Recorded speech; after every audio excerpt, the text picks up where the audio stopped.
I'm a Marine veteran. I've been a pilot all of my life, and I'm a disabled veteran. I know these people. They just have changed their clothes from over 35 years ago when I sat on a very dusty strip in another part of the world and listened to this same rhetoric, this same nonsense that these people are speaking of, utter nonsense.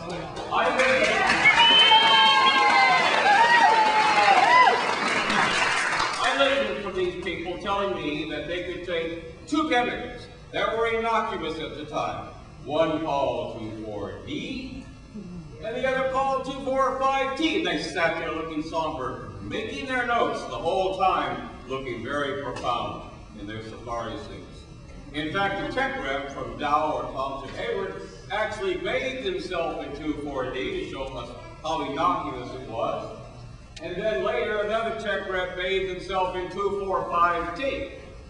And lo and behold, they were fine, they said. Thing was, they were going to combine these two chemicals, 2,4-D and 2,4,5-T. One is a herbicide. It attacks, it attacks the nervous system of plants. The other is a raw chemical. They mixed these two together. They showed us how innocuous it was. This chemical was sprayed, and it goes down by the name of Agent Orange. Years later, it goes by Agent Orange. Nobody said it was dangerous. People look profound. You sit there, how dare you sit there and tell us what you're gonna do?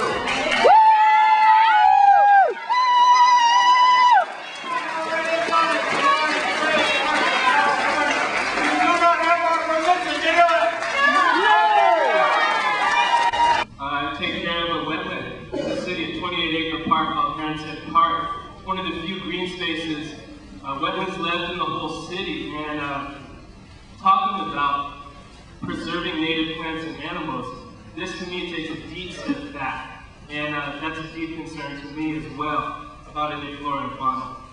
I am a nurse epidemiologist. I do know a little bit about human studies, and I know that the Department of Agriculture was never charged with performing human experimentation. You were there to experiment on weeds and insects. So what are we? Are we weeds? Are we insects? No. How dare you start human experimentation? We have laws in this country. They date back, some of them to the 70s, because the government was as irresponsible as this criminal concept being presented here today. The study, and I'm going to read it in its actual name, even though some of the words aren't politically correct anymore. The study that our government did to American citizens was called the Tuskegee Study of Untreated Syphilis in the Negro Male. And it was performed for 40 years, where American citizens were allowed to develop syphilis and not be treated because bureaucrats in our government decided this is the way we are in America. And the only reason it stopped, and I want to thank the media for being here, the only reason it stopped is because someone 40 years after this started told the media, and if the media hadn't said, hey, this is how we're treating Americans, we would still see this immoral behavior going on. There are rules about human experimentation. The Nuremberg trials spelled out some of them because governments that want to experiment on their citizens are immoral and their actions are illegal. You, the Department of Agriculture, you can experiment on your plants and your insects, but when we the people become the weeds that you dare to experiment on, you've gone beyond every legal boundary. Your action is immoral. Because I was a young girl in the 1950s, and we lived near a nuclear bomb test site. My parents were told it's okay if your 2- and 3-year-old children play outside as long as you stay on the side of the house that's away from the bomb site. I have developed 3 forms of cancer, and I'm still in treatment. I have a portacath that goes into my heart and numerous scars on my body for cancer surgery, and I'm still overcoming the effects of 7 months of chemotherapy.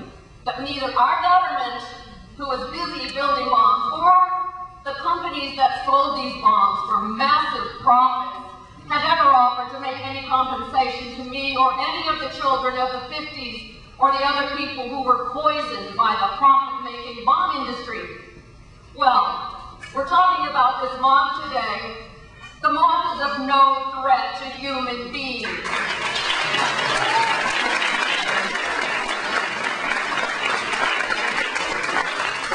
As an epidemiologist, again, we are the people who do studies on humans.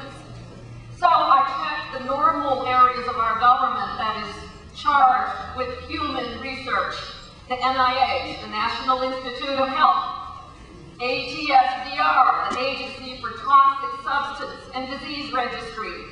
I checked the Centers for Disease Control, and I found that none of them have information on checkmate. You have essentially gone around the normal safeguards put in place for the American public, and because you're part of the Department of Agriculture that is used to studying weeds and insects, you feel that going into human experimentation is somehow your right.